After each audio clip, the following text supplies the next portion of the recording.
Yeah, yeah. Yeah. Feel that drum now. Shut up, Paula. What's up, I never go to man? them. This is the Inconsistent Podcast with Rob Haze. As y'all know, the brand is the brand, man. We keep it inconsistent. I haven't done a episode in a minute. I want to let the people know. I left my laptop. Wow. Yeah. No music today. No music. No music. No music. No music. It's like we're on the Brooklyn train, Music. yeah. Hey. we got Will Miles in the building. What up, y'all? Oh shit. It's like there's music here. I was saying we should Rozelle it up. The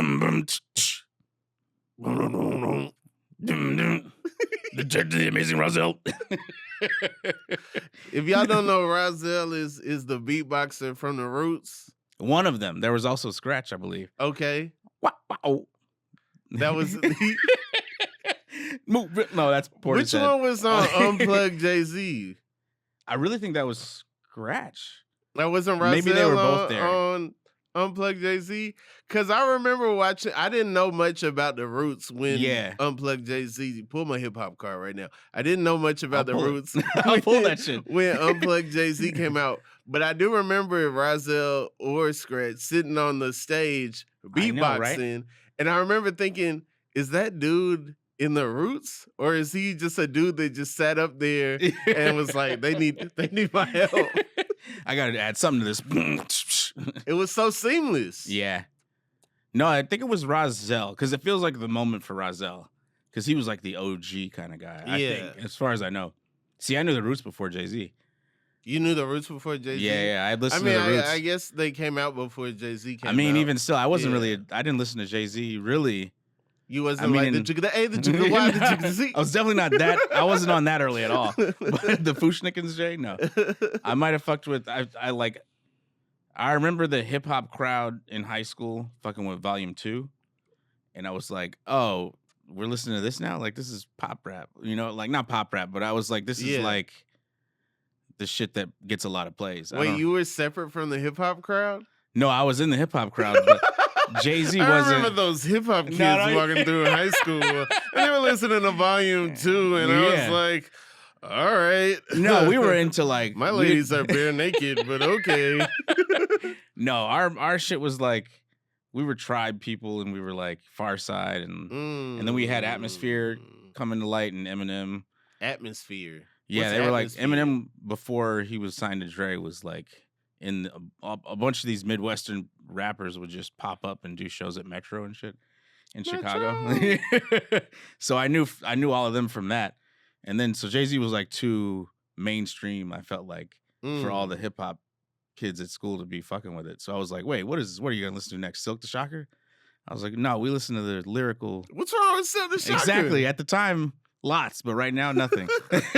I've grown into accepting all sorts of hip hop. We have streaming now. I know, exactly. Back then, I feel like we were so hardcore about music because it was like you have to defend your purchase. Yes. And if you buy something, then you're forced to listen to it longer than you want to. So it's like when you buy something that's not great, either you're going to defend it or you're going to trash it because you just invested into this thing. Yeah, and it would suck if there was only like one song you heard on MTV and you were that confident. You're like, I bet the whole shit's tight. Yeah. And then you play it and you're just like, there's really only 1 to 2 songs, but you're like, there's 5 because I paid $19.99 for this. There have to be 5 songs that I like on this or I'm pissed. That's all my money. First CD I remember going to like FYE and like previewing all the snippets and picking was the Space Jam soundtrack. I remember my dad was like, are you sure? And I was like, yeah, I think this is it. And then when he played it, it was like, all right, but that's why Jay-Z wasn't in my realm, because I was like, I would go to the spot Gramophone Records, and Gramophone Records would have like a bunch of shit. It would have every hip hop artist you like. What I'm saying, early Eminem, I'm like, they would have that because Eminem would like drop it off there. Gotcha. So that's how you get the music. So then I was like, if I'm spending $19.99, I got to go to Sam Goody now to get Jay-Z, because Gramophone I don't think has Jay-Z. They were like too independent underground to have like a mainstream rapper, but I obviously learned to love Jay-Z. Like sitting on a Bentley. Yeah. He literally, yeah. I'm like, dude, nah. You want the dude sitting on a Bentley?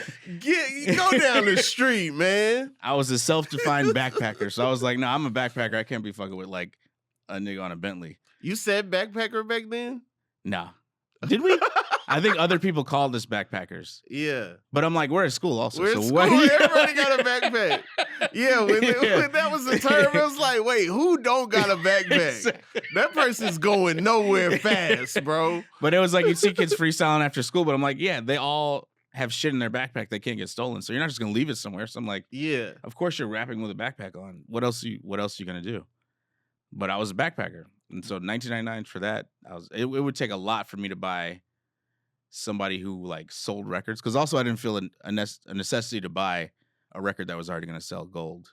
Yeah, it's like it's already doing well. I don't have to like support this artist. Somebody make me a copy. Yeah, make me burn it. Not yet, but use Deck 2. Yeah, use the whatever you got to do. Yeah, but I'll pay for Quell or like Dilated Peoples. It's like I'll pay for them. So they were out in the 90s? Dilated Peoples? Yeah. Okay. Yeah. Because like I know them as one thing. Yeah. they make you feel life. Yeah. I can't live. Yeah. See, Kanye changed everything for me too. Because Kanye is why I started fucking with Jay-Z anyway. I was like, oh, Kanye Who's is. I don't know who Kanye is. Who's that fictional rapper that they made a story about? No. Kanye, man, I don't know. I hear there's a documentary about some dude. Maybe I'll catch up on it. I don't know. Maybe Che is like yelling at him in this doc. I don't know, but yeah. Maybe Consequence breaks up a great combo. I know. I've never. There's countless reasons to dislike Consequence, but it's like, hey man, not here. Yeah, backstage. Yeah, at my show. What are you talking about? You think we're going to the same place? No. You're the one filming this. Yeah. Like, you could just cut it off. Instead, you're cutting to me yelling at him for some reason. But you weren't even on stage. At all. I was on stage. Yeah. He was on stage. Talking about me. Like, let me say my shit. Let me not talk about Consequence. I know, right? Why? He's going to go I don't know. He's going to go on some white dude's radio show and go, 1. Here's the proof. 1. It's like 1. What are you in 1996? Consequence, one of them weird characters where it's just like he's been involved in so much. I know. You know, he's one so of much legendary shit. Them like Forrest Gump dudes, but at the same time, it's like, how did you not see that the masses were gonna be like, I don't know about this? Yeah. Especially the things you say off the mic. Yeah. It's like he's great at rapping. I'll give him that. He's got some bars. Right. Especially when he was signed to Ye. Did you see that video he posted and it was Kanye rapping Drake. for Drake? Yeah. And Drake was wearing Yeezys? Yeah. And it's just like, man. But then he tried to blame Kid Cudi, and I don't fuck with that. Well, yeah, he said that Kid Cudi got Kanye on drugs, and that's why Kanye got Kanye on drugs. That's what we need to recognize. Yeah. Kid Cudi even if you have a drug that somebody takes, you got to take the drug. I mean, in my Cudi fandom, I have to accept that like Cudi does some stuff that I don't know I don't know about Cudi. Him and Lupe, that whole thing. Oh, they had beef, right? Their beef but it was all Cudi being in his head. Yeah. Which I can relate to as someone that's been in my head dealing with like high profile people. Yeah. But also I can relate to Lupe being like, I don't have no problem with you, dude. 100%. I just called to check on you. Yeah. Because you got kicked off tour with Lady Gaga and you not answering my calls. Oh, you know what I'm saying? Yeah. You talking about I was walking the Bape store, you running downstairs because you don't want to meet me as somebody that works. Really? Yeah. So basically Cudi was like, oh yeah, when I worked at the Bape store, Lupe would walk in there and I didn't want him to see me as like somebody that works at the Bape store. Wow. So I would run in the basement. Lupe. Mr. Down to Earth is his brand. You know what I'm saying? You know how many times I've seen Lupe on the street? Right. A dozen, maybe. Yeah. Like I feel he's like just around a lot of times. Yeah. Yeah. That's crazy. In Chicago, at least. I mean, yeah. I don't know what that whole dynamic is weird. like, but yeah. But anyway. But Cudi does that. I mean, Some of his jackets are a little weird. And Kanye being friends and Drake wearing Yeezys does make me feel like this is America if Hillary would have won. Yeah. If Hillary would have won, who knows what's going on? You know what I'm saying? Some other shit would have been fucked up, but we would have gotten that double album of those two together. We would have got that double album. And maybe he wouldn't have gone off the rails. I mean, who knows? Maybe he would have gone off the rails in a different way. You know what I'm saying? Maybe he'd still be on one rail right now. Maybe he'd be on the third rail. I don't know. I mean, if Kamala would have won, we'd be talking about Taylor Swift and Travis Kelce right now. Remember when that was the world? Yeah. Taylor Swift and Travis Kelce was like the biggest thing we cared about. They got engaged. That went away so fast. Yeah. She announced an album that I didn't think did numbers like it used to. The first week of the season. Yeah. Nobody cared. No. Yeah. Hey, we got bigger fish out to fry, bro. I don't want to mess anything you got going on up. Yeah. But if you want to talk about anything, you can. But if you don't, I understand. Who, me? Yeah. About politics? Not politics, late night, whatever. Yeah, I mean, all of it's fucked up. I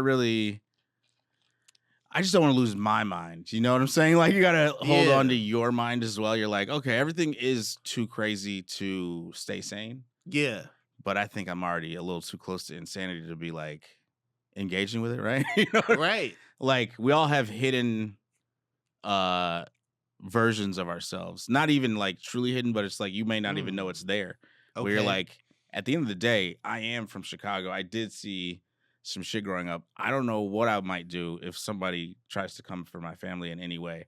Right. So it's just like the shit that's been like embroiled in my body for 42 years or whatever. You know, also or whatever. Yeah, maybe I'll give an exact number, but also whatever. Whatever, you know. I mean, when you compound that with a new sudden need to protect, at least 5 years old need to protect that I've got, and then all the trauma we've all been through and shit. You know what I'm saying? Like who knows what's going to be trigger me, and I might go fucking nuts. I don't know. So I'm like, let me weather the storm and be like, that is crazy. I do agree with you, but I can't engage with anyone else if I tell everyone I agree with you. I don't get all these people that are like, man, you know, Jimmy Kimmel, you know, he got canceled because of this, but I thought they were going to cancel him because he sucks. Yeah, I know. It's like you're stupid. You was not saying Jimmy Kimmel sucks last week. Exactly. You was not saying that publicly last week. Where did everybody trying to be too cool? And it's like, so I'm the only person that does stand up that likes late night. Right, I do Everybody too. Yeah, else right. hates late night. That's what I'm saying Everybody else too. Like, oh yeah, it's over, bro. You wasn't saying that when you was sending them tapes. Yes, you wasn't saying that. You sent the tape a week ago, probably. Yeah, together, and you was sending them tapes in, and now you talking about, man, it's over, man. We own the media now. Yeah. I make my own late night every week. Blah blah blah. Like, it's also like, did you see what when you make your own shit, you see what happens? This shit is whack. Right. Like everybody making their own shit. Everybody who I absolutely cannot stand. Like anyone. Right.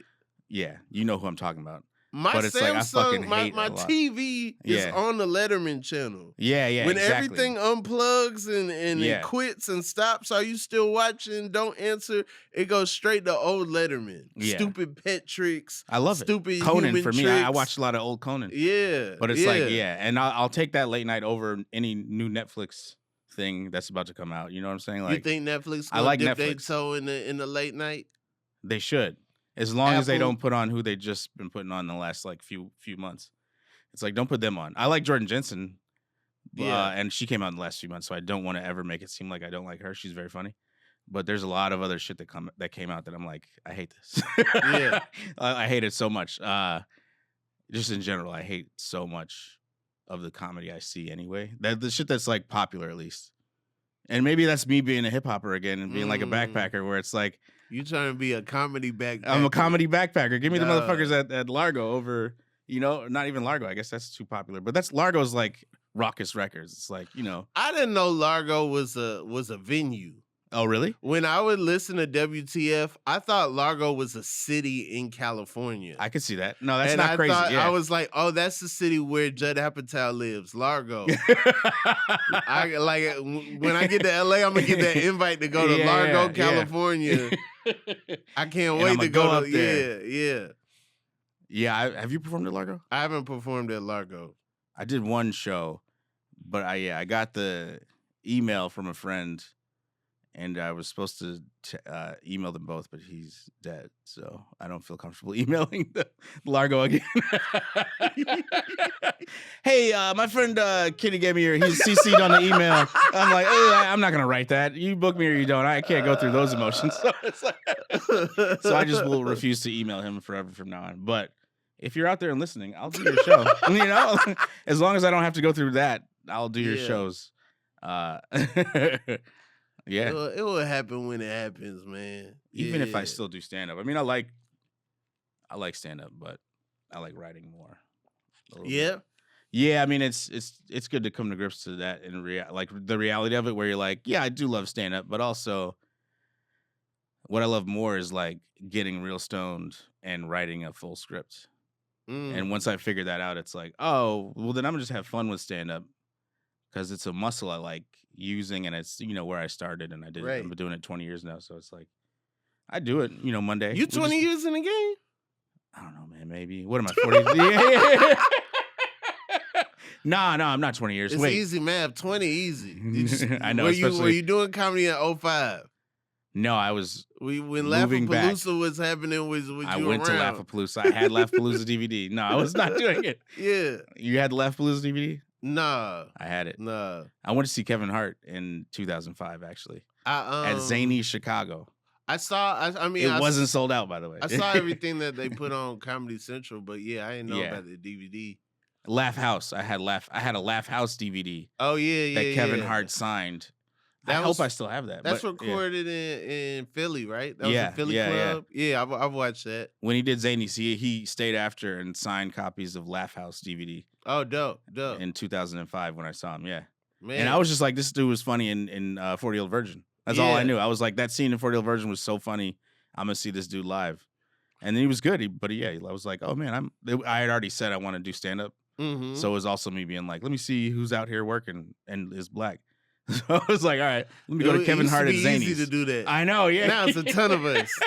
I feel sorry for somebody to start right now. Like, all right, who's black? Yeah. God, dog. Woo, okay. Maybe I'll just be a fan for a while. Like, it's a lot. They of opened names. up a box though. I mean, all those guys, they opened up so much, and it was. I mean, I think Hannibal opened up a lot of fucking people for sure. Where it's like Hannibal opened up a lot. Where you're like, oh, I'm about to do it then. Like, oh yeah, I didn't know it was a motherfucker like me doing it. But also, I think it was like it used to always feel like to me, that there was some kind of synergy, between like comedy and music. Yes, 100%. And then at some point, it felt like stand up just like stayed in one realm. And music was hitting like all these other type, you know what I'm saying? So I feel like music had the blog era, right? Yeah, Rap had the blog that was era. so fun. Yeah. And then I feel like stand up did not have the blog era. And it wasn't until like social media and like some of the Hannibal and Hannibal's kids. Hannibal's kids. Like people who came after Hannibal? People who came after Hannibal. Yeah. Don't call me Hannibal's kids. You know you were Hannibal. Damn it, I fit that fucking description. I know I do. Niggas who came right after him, maybe even opened for him for years. That is me, yeah. But for sure. No, absolutely. Where you're like, oh, okay. And it was cool because when you started open for him, you did too. But you'd be like, "Oh, damn, this crowd like loves me." Yeah, like, oh shit, I gotta find these people. Yeah. Exactly. It was a lot of that. That's why Knitting Factory was so dope. But it's like, okay, this many people who like who would like my comedy are able to come to one place. Right. And that's why, when he did Skirball, that's when I felt personally my life was changing because I opened for Hannibal at the New York Comedy Fest. And I crushed in front of 1,200 people, and that was the first time I crushed in front of 1,200 people. It's the first time I did 1,200 people at all, and so I was like, "Oh fuck, I might be really good at this." Where you're like, "Hey man, we come from a cutthroat time." Man. Absolutely. You had to really shine. Yeah. I feel like I don't know, man. Sometimes I see some stuff now, and I feel like they not getting the same vetting. You know what I'm saying? It's not some of the same pressure. You know, like I feel like we was really under some like, I don't know. It was a different energy. It felt good. Well, it was the same as like, it was fun. It was very fun, and especially when you were good. Yeah. It was like so fun to watch people who you saw, especially we come from other cities. Mm-hmm. So we're coming from these other cities going to New York, and people who we see on TV and shit are like, you're funny. That's when you're like, oh, fuck. All right, good. All right. Yeah. All right. I'm out here doing it. Yeah. Yeah, right, exactly. Right. You think we're the same? I don't think that yet. So that's crazy. You think we both should be like, I remember Wyatt taking an interest in me at first, Wyatt Sinak. And then I went to Knitting Factory, and he saw that I already knew Hannibal, but I was like, and I even went up that night, I think, and he was like, okay, this guy is really doing it. And I was like, you think that? That's great. I'm not really doing it. Like, I'm still just trying. But yeah, that was fun. I mean, I feel like it's like that now, but maybe there's people now who are trying to impress, and I think that's terrible. Like, like the people we were trying to impress, it was reasonable reasons to try to impress them. They're funny. Sure. Now it's like if you're trying to impress somebody who's not even funny, I don't understand that. Yeah. So it's like that's a weird move, and I think that's like the most popular thing right now. Yeah, I think for us it was always like the bars, the jokes. Yeah. Like if you know what I'm saying, like that, like the delivery, like your style. Yeah. Can you hold the crowd even when you're silent? Yeah. And now I feel like it's some people showing up and they're like, yeah, but I could be a vibe. Yes. And if I'm a vibe, then you know I'll be cool with the person with a ton of followers. Yes. Exactly. But also, I don't know, people with a ton of followers be making moves. They do, and sometimes they are good. I'm not discounting anyone with a lot of followers. There's good people with a lot of followers, but I think the whole concept of trying to make someone laugh who's not even funny is so strange that it's like I just don't get it. I'm like, especially somebody like who you're supposed to look up to. Right. It felt like, 2013, 2014, the fact that Chappelle was even in the room with us, you'd be like, this is incredible. I can't believe the whole reason I'm here doing stand-up in the first place is in the room with me, and we're both doing jokes on the same show. It's like, what? This is crazy. We sound nuts, right? I know, yeah, People exactly. Gonna be like, man, they glazing, but they don't understand. It's like, you don't get it. He left. Yeah. He left. That's very important. Very important. In like 2005, he left. And we didn't hear from him or see him. We didn't hear from him. There were 2 Laugh Factory There clips. were like 2 videos of him popping up. And you were like, oh shit, he did it twice. He did it in the last 10 years. Right. Yeah. And we also know that like Eddie Murphy left. Yep. Never came back. Yep. You know what I'm saying? Yep. I read about the last Eddie Murphy set at Catch a Rising Star in '89 and and we were seeing Chappelle pre-Netflix. He didn't have a special or anything when we saw him. So it was like, holy shit, he's really back out here and chose to do this show that I'm on. Yeah. And it's like, this is fucking nuts. Like, it's nuts. Because it's also like there's so much curiosity, and then it felt like, oh, we didn't know that there were gonna be specials at all. We didn't know that there were gonna be so many specials. So many. We didn't know he was going to talk about that in the specials. He didn't make it clear he was going to talk about that in the specials. Also, I should be clear about that. Like it was very genuinely funny stuff. Very like he didn't seem concerned with trying to do whatever he's trying to do at times. Now it's like he was just being funny, and he was back, and it was like, oh shit, he's even commenting on the room. It's like when he did. I remember one time Riz and him walked in. And Kevin RZA and Chappelle walked in Knitting Factory as Kevin Barnett was on stage, and then everybody was like, "What the fuck's going on?" Yeah. And then Kevin said he noticed him a little bit, and then just started crushing. And then I remember Chappelle came to stand where we all used to stand right next to me, and he was like, "This nigga's funny." The front room, in the front room, in the front room, That's crazy. Front room. Yeah. And he was like, "He's just killing." And then when Chappelle got on stage, he was like, "Shout out to Kevin, he fucking killed it up here." And I remember being like, I can't even believe this is happening. Like, this guy's back doing comedy, and he said, "You're killing." Like, this is crazy. Yeah, that's nuts. Yeah. But no, it's that's the thing where it's like I try not to speak about things in the past in my everyday life because everyone's young now and I sound insane. Like you were saying, where it's like Yeah. the people I looked up to in the early 2000s / mid 2000s, whatever, are all, I would never admit that, that I fuck with these people now. It's like, yeah, no, I was watching Woody Allen movies, listening to Kanye. Listening to Ye, going to see Chappelle, going to like do all this shit. It's like people be like, "You're a bad person." It's like, dog, Manhattan, dog. You gotta see it. Getting bumped by Louis C.K. See it, man. Louis C.K. does shows up with me all the time. I'm so happy. Dating a 17-year-old. It's avant-garde. Had no clue. No clue. No clue that. Then it's like years later, you're like, oh, don't tell anyone I was fucking. They don't need to know what my. Right. Like the shit that I was consuming at the time was. But I mean, we didn't know also. I mean, we didn't know. These people hadn't like lost their minds yet. So it's like. Yeah, I guess we knew a little bit, but we didn't know, Yeah, I didn't know the full extent. I didn't know about, I didn't know about a lot. I didn't know about a lot. I mean, and at a young age in comedy, at least for our generation of comedians, it was all about being funny. So it was a lot of like, I don't care what you're saying as long as it's funny. Yeah. But then when you start to get a conscience, you're like, okay, that hurt that person over there. I don't think that's actually that cool. Okay, like Hannibal had babies, right? Hannibal had kids. Yeah. Louis had kids. He did, absolutely. And Louis was huge. Huge. And also, Louis had like a bit where he said the N-word, right? Yeah. And it was crafted in a way where he's tiptoeing and he's, you know what I'm saying, in a way where he's not saying anything that you could feel like, but at the same time it is, like in hindsight, it feels like it might be an excuse to say this word.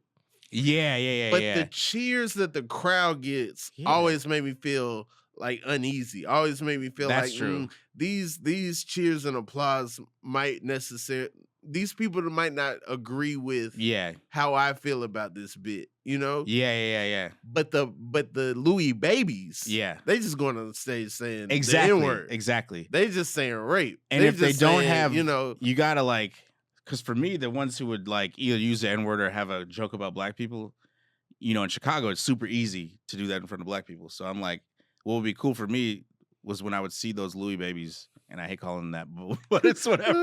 Louis babies. But if they would do jokes and notes and they'd still do their material and it would crush and the crowd would be like, I love this, that's when you know you're good. It's like, but you can't just go around the north side or like go around like all these different spots where everybody's like mostly white and do these jokes about black people and feel good about it. I don't think. Right. It's super weird to me.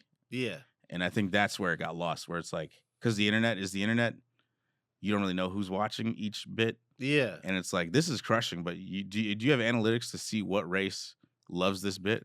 Because I guarantee it's not who you want it to be. Like, it's like you're probably endearing yourself to racists. And it's like, is that who you are? Or so there's that. Did you have people in Chicago that were like doing other people? Like I remember there was a guy that was doing Jesselnick. There was a couple guys that was like doing Jesselnick. There was a couple guys that was doing Louis. There was a couple guys. A lot of guys were doing Louis. Yeah, a lot of guys were doing Louis. Yeah. Every now and then some guy would come with the Stephen Wright. Yeah. You know what I'm saying? Yeah, it's like certain people where it was like, oh, okay. I came out as Stephen Wright. I was doing Stephen Wright in the beginning. Yeah? I can't even fathom that. Yeah, that was my whole shit. Well, I mean, I was doing Stephen Wright and then I was like, I don't know. And then it was hard because I was so close to Hannibal that I was actively trying not to do Hannibal. Yeah.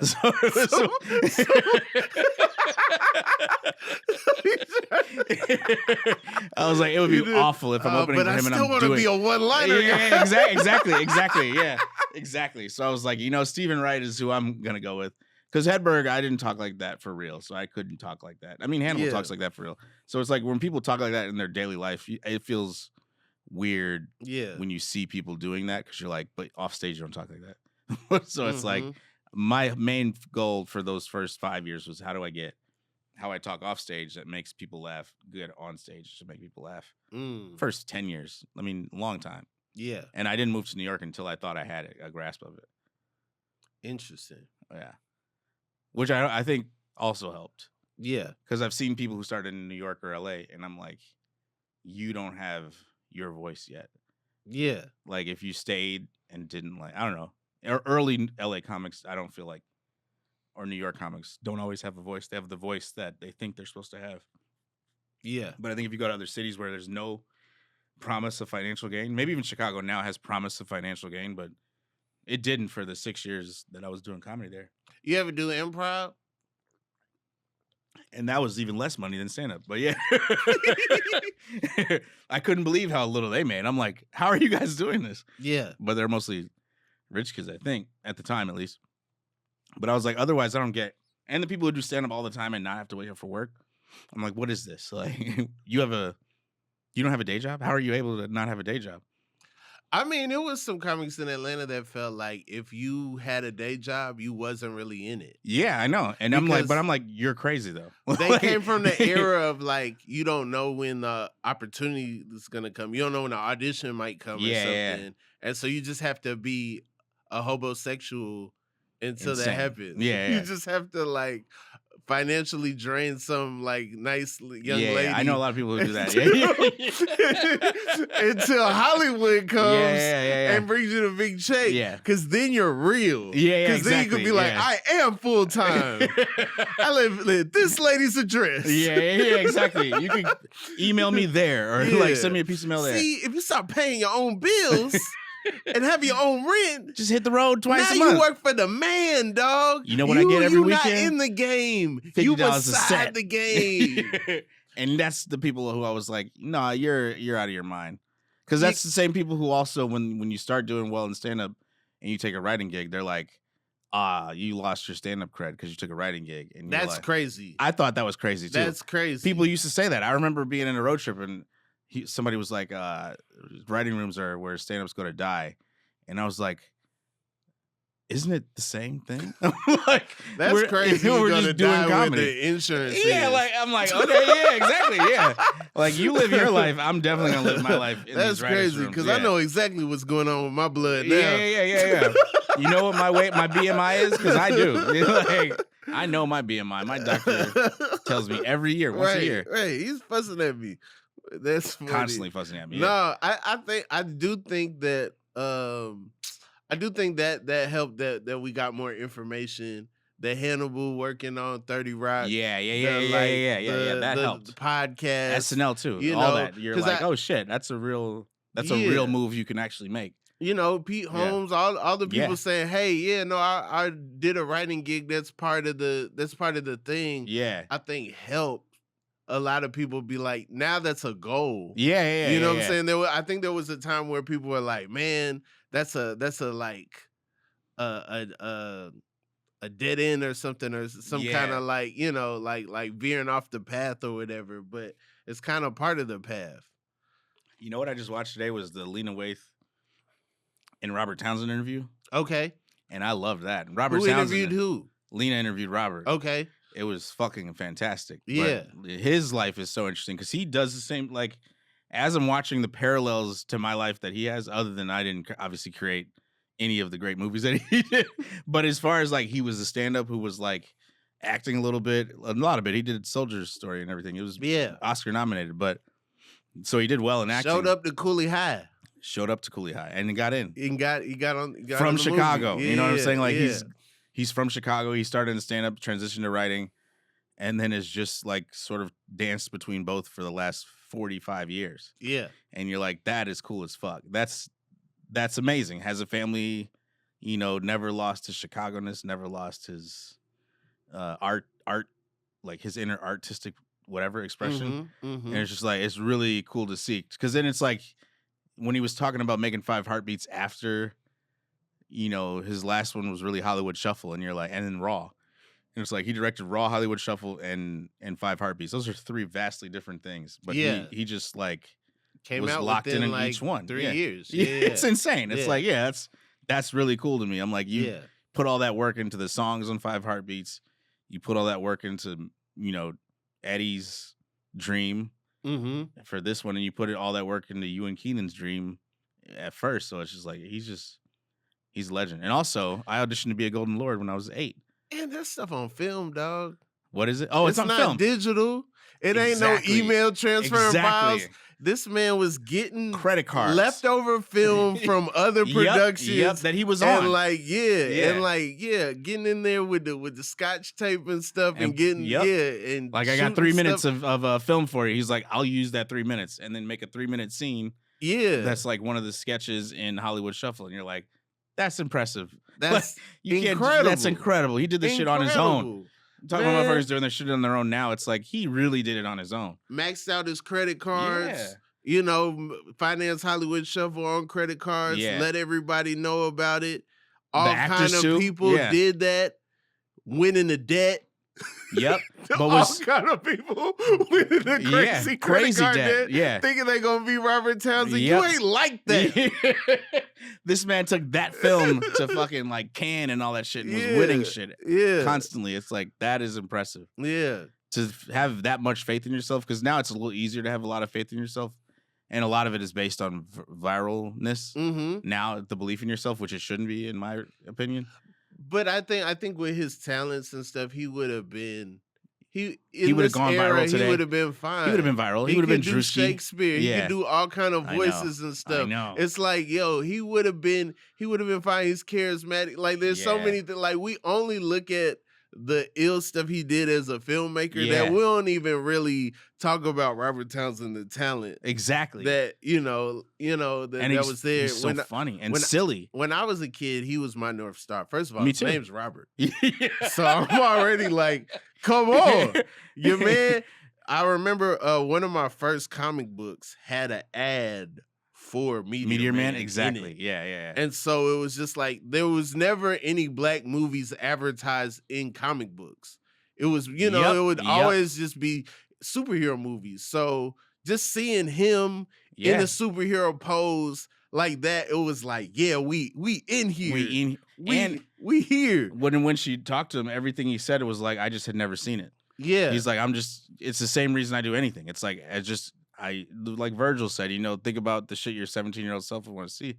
Right. It's the same shit. It's like when you're a black kid growing up and you see these movies and you're like, I wish I had a movie like that. Like, my whole thing now is like Big Lebowski is something I saw and I was like, I can't believe there's not one black person in here. I'm not shading the Coen brothers, but it's just like there genuinely is not one black person in there. So it's like Coen, no brothers. You know what I'm saying? Yeah. The Coen separate brothers. Yeah. But it was that, and I think that's being your motivation is totally great. And that's the same thing I thought with stand-up, until I like saw the lane that Hannibal was creating. But it's like the same was true. I watched Def Comedy Jam every week growing up. Yeah. The only person that stood out as somebody doing something I could do was Chappelle. And then, but I knew I wanted to be a stand-up probably from a very early age. But every Def Comedy Jam, I'd watch Martin and be like, he's incredible. But like, I'm not up there doing that. Like, I know I'm not about to do that. So I know that about myself already. So let me watch like Dion Cole or Sean Morgan or like, those are the people I looked up to and stand-up wise. For sure, I was like, I could do like, Sean is speaking like me, Dion is speaking like me, and they're very, very, very fucking funny. So I had them to look, and Damon Wayans too. But Damon Wayans seemed out of this world too because he was such a good actor. Yeah. So it was like, I'm never going to be him either. But before you start, you think I know it's all reachable. Yeah. Before you start, you like, nah, I'm going to be like, I don't know why these cats ain't just going up there being like Damon. I'm going to be funny like that. I'm going to be like Martin, dog. I'm going to put my coat down and go crazy. You know what I'm saying? It's like, nah. I definitely thought I was going to be Martin. They special. Yeah, no. I thought I went in thinking Martin. I would figure out how to be Martin. I was like, we started at 22. I started at 22. Yep. Yeah. By 27, we on Fox, baby. And the fucked up thing is, I'm going to tie it all together. Robert Townsend, I auditioned for Golden Lords, right? Because my dad knew Robert Townsend. You want to tell this story so bad. So bad. But it's like, so bad. But I was a shy kid. But wait, it's all going to tie together. So I was like, I went in, I was nervous. He was like, do the Running Man. And he was like, oh, you're Todd's son. I know you, like, whatever, all this other shit. I bombed the audition. So bad. Terrible. You were supposed to do the Running Man? I was too scared to do the Running Man. Now, did Robert Townsend need a kid to do the Running Man? Or is that just I think it was just to loosen us up. And that was gonna like... It was like, that was like what you did in front of people at the time. In front of people at the time. Casting for... And I didn't realize until he said it in the Lena Waithe interview, but he's in all his castings. Because it's all about him. His direction is that important to him that he is in the casting sessions. That would freak me out. It did. That's how I'm bombing. Yeah. Grown exactly. man, not even a little kid. No. Grown man where I walk in, Robert Townsend right there, I'm gonna be like, you made peps. And then I'm cut leaving. To 17 years later, let's say, maybe 15 years later, my dad gets me on a show in Chicago at the Harold Washington Center. I'm hanging out with my dad and my mom in the back before I go on stage. Robert Townsend walks in, and he walks right next to my dad. They start talking, and he's like, my son's going on stage tonight. I was like, and I got up there really believing, because it was very early in my career, really believing I'm about to be Martin. Yeah. I was like, I'm about to step it up so much in front of Robert Townsend. The comedy God's going to bless me. They're going to bless me right now. When I was driving up, I didn't know what I was going to say. But guess what? It's going to come to me while I'm on stage, because I'm destined for stardom. 100. So you've been there. Yeah. Yeah. And I bombed so miserably. And my mom and dad said he left shortly. He didn't make a big deal of it, but he walked away. Yes, they had just said he's going up, and I'm bombing within 1 minute. And so then he leaves, and I'm like, I'm never gonna impress this guy. So I still haven't impressed him. So I know it's a bad ending. It's a horrible ending. No, there's no third part. He was like, nope. I was flipping through the channels. Yep. And I was like, who's this man with this on Southside? Yeah. Who this man with his Union Ones on? Yeah. Man, that's so Chicago. Nothing. I saw him at Vidiot's. He did a talk back with I was like, I showed him a picture of my dad. My dad had passed recently, and I was like, hey, look at this. And he was like, oh, great. And then that was it. But he was like, I'm sorry about your dad, all this other shit. But it was not like. Also, man, stop doing the running man. Yeah, please. Just, you got to get confident, man. I'm like, you saw me at 8 and 26. I was not confident. Like, please come see me in the year 2019 when I was really confident. In the past? Yeah, not now. I mean, now I could pull something together if he's in the audience. I feel like now. But if he had seen me in 2015, 16, oh my God, he would have been so impressed.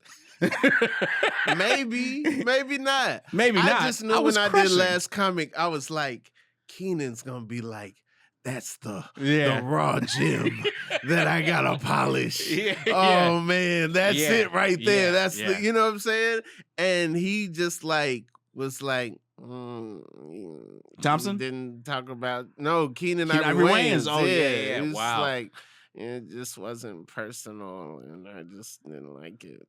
It's just Did your soul get crushed? A little bit. Yeah. I know that feeling. A little bit, because I'm like, no, you saw.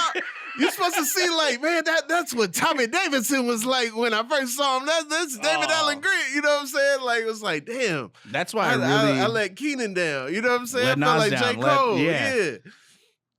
Yeah. Who said they had a let Nas down moment recently? I forget who it was. Shit. But I was watching somebody talk about they had their let Nas down moment with this person. Oh, Chance with Lauryn Hill. He was like, he felt like he let her down. But I let Robert Townsend down 2 times now. That's gonna be. I've thought about writing a book about it or something. But it's just like, damn. I really wanna. You glazing. You're glazing this nigga, yeah. But I'm like, I gotta wait. Now that it's happened twice. The title of the book. Stop glazing this nigga. How I let Robert Townsend down twice. I'm gonna make a movie. He's gonna see it. I'm inviting him to the premiere, and then it's all gonna change. That's the third act of this story. It was like, oh no, I'm waiting to do my Hollywood Shuffle. That's what you gotta do. Hollywood Shuffle 2. The Hollywood Shuffle 2. Then he guaranteed to see it. He gonna hate watch it. This is off. You think Hype Williams saw Belly 2? Did he? I doubt it. I really doubt it. Did you see Belly 2? I tried to watch Belly 2. Belly 2's on Tubi right now. Yeah. And who's in it? The Game.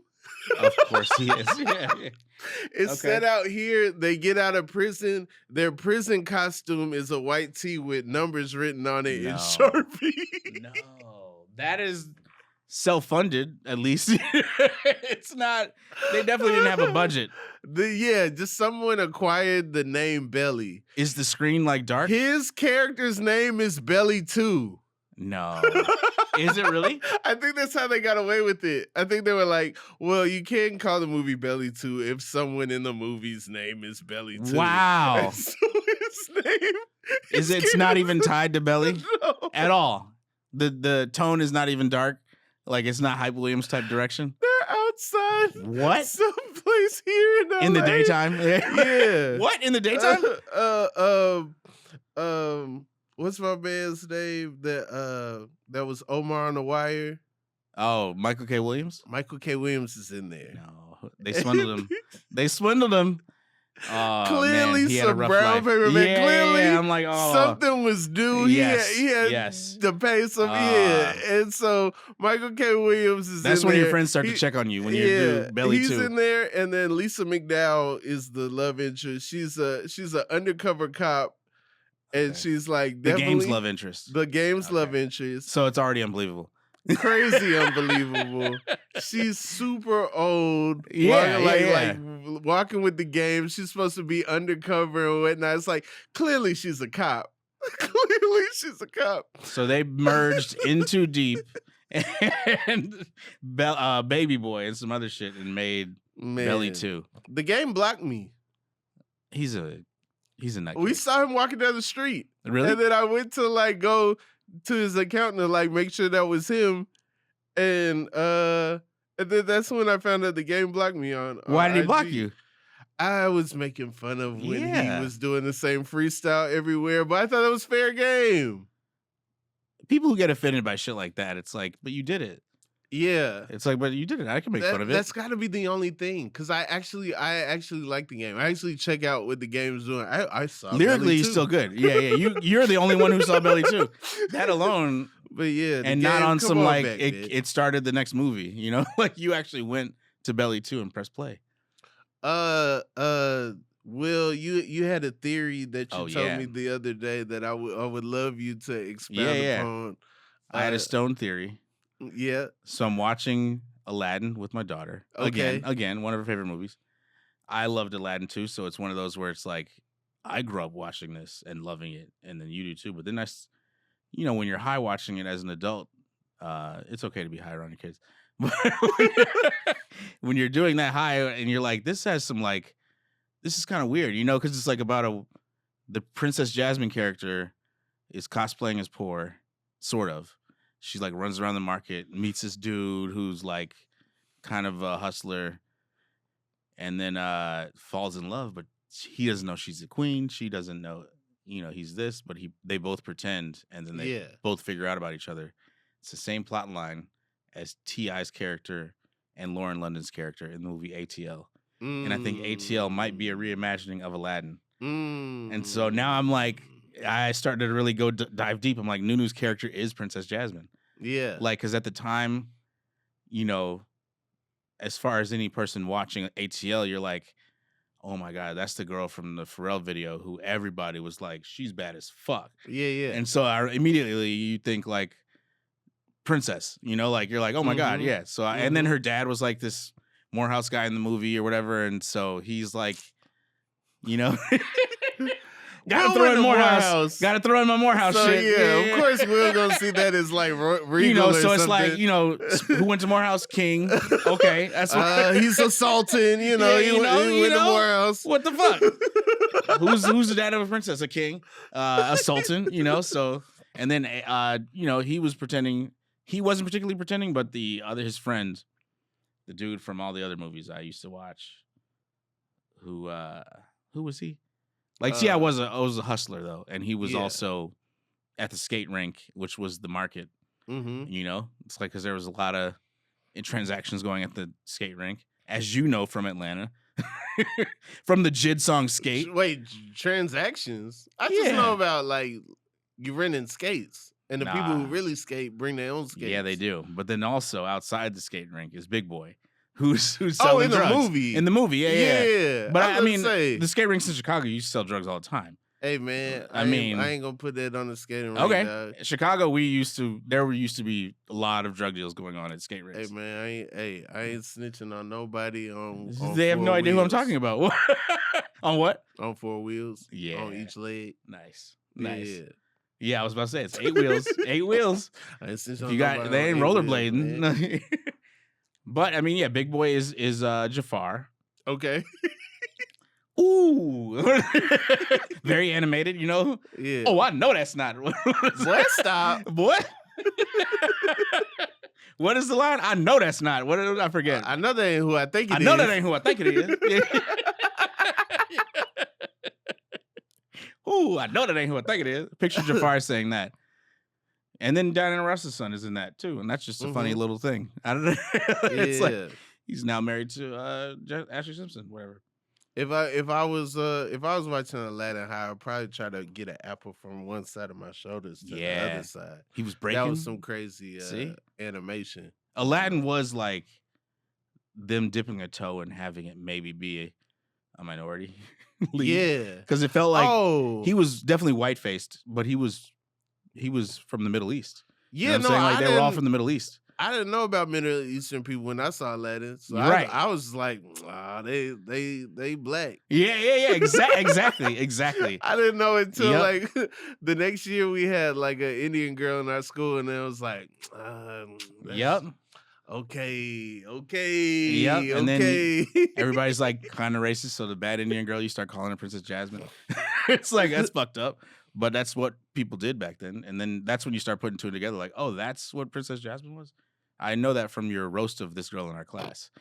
Damn. I didn't put two and two together until you said that she looked like her. And I'm like, oh, that is the same, like, complexion. I get why she would like cosplay though. I get why she would like go out in the market. Yeah, I mean, it's boring, right? A tiger? That old lady, too. A tiger and an old lady. Who was like getting her dressed weirdly. Right. Yeah, but... Yeah, no, but she was like, and that was the same thing. Nunu was coddled, and Nunu was trying to get free. She was like in Stone Mountain, right? Or where was she? I don't remember. It felt like Buckhead. Yeah. But I don't know if they said Buckhead because there was also a golf. You know, he was a caddy at wherever. Well, you know, East Lake is out there on the east side. That's where the tour championship is. Yeah. Yeah. So maybe it was over there, but it was like she was not fucking with that side of town, so she would go to Swats. Or go to, West End and hang out. Yeah, I know references to Atlanta. Come on, man. I remember when they were shooting ATL. Really? And they put the Cascade sign on Cascade Skating Rink, which is on MLK. Yeah, It's not on Cascade. Yeah. So it just kind of felt crazy, but it was for the movie. Yeah. They put it on there, and it's still there. It is? Yeah. And they've used it for other things. That's cool. I was watching what's the show? What's the show with the NBC show where they in Atlanta? They rob people. They're like the ladies, Good Girls? Yeah, Good Girls. Yeah. It's an episode of Good Girls where they go to Canada. Yeah. The entrance to Canada is the entrance to Stone Mountain Park. Really? Yeah. That's like supposed to be the border to Canada or whatever.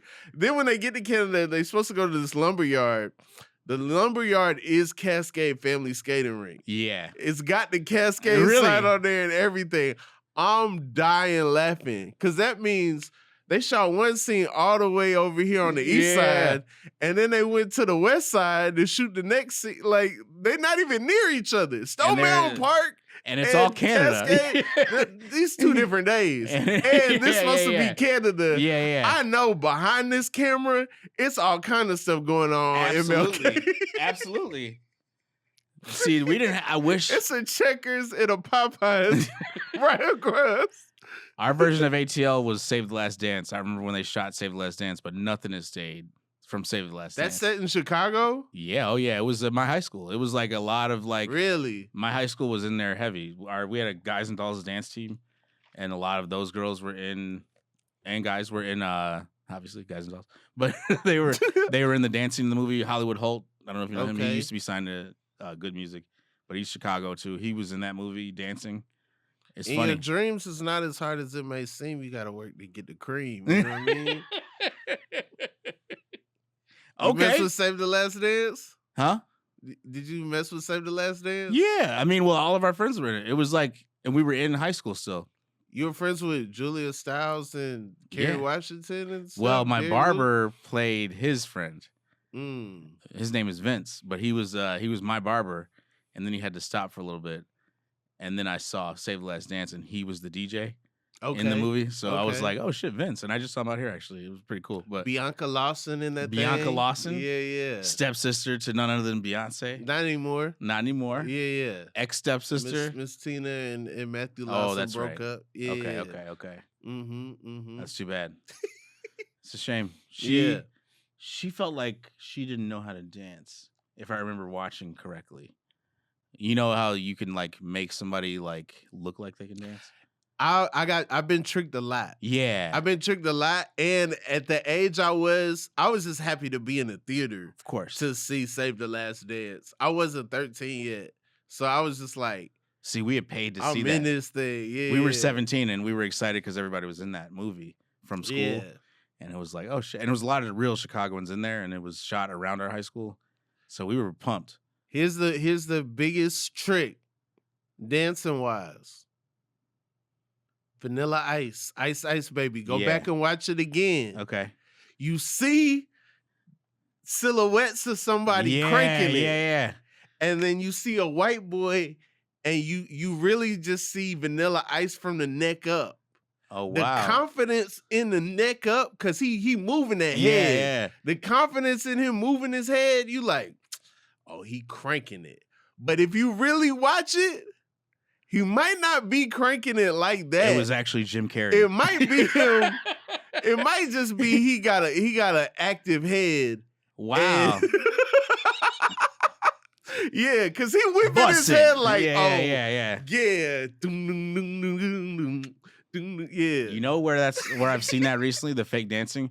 There's a Coca-Cola commercial before movies. If you go to the movies, yeah. The girl dances well, and then the guy does one move. And I'm like, the guys around him cranking it. Yeah, exactly. And he's doing like, he's got the faces, but he's not actually dancing well. And I watch that commercial every time I'm in the movies. I'm like, this nigga can't dance. Like, she is good. They hired her and they were like, great, you can dance. They hired him and he was like, I can dance. That's and you hate. can tell they had to cut several scenes. Hate. It's hate. Yeah, I'm hating on him. You could have let that slide. I know. You let that black man get that Coca-Cola money, and now you want to hate on him. Get your money. He out here doing a Fast and the Furious movie. Is he? On a date. Is he? No, remember the movie next is. scene? Yeah, exactly. He's watching Fast and Then he's in an N-noir, you know what I'm saying? He's driving a car right after the dance scene. Right. That's when they drive the car next to each other. Yeah. Yep. I've watched this commercial so much. I keep going to the movies every week. Yeah, I keep going to the movies, man. Every time I pay full attention to this movie. This abridged version of Nicole Kidman. Y'all need to get the puddle back. Yeah, the puddle Y'all is just key. switching the movies up. We don't care if she watching Jurassic World or if she watching Elvis. Get the puddle back, man. Come on, man. Make it rainy again. Let Tom Cruise do one of these, you know? It is weird that it's Nicole Kidman and Tom Cruise inviting us to come back to the movies. Tom Cruise just for his movies. I know, but he needs to do it for everybody. Like Top Gun, Mission Impossible. Yeah, I know. He show up. Thank you for coming to the movies. Yeah. It's like, hey, that's cool, man. I think he just show up to break up he don't want Nicole Kidman straight into his movie. So he like, nah, I'm gonna film a little thing. I'm gonna be on the top of an airplane. Y'all gotta see this.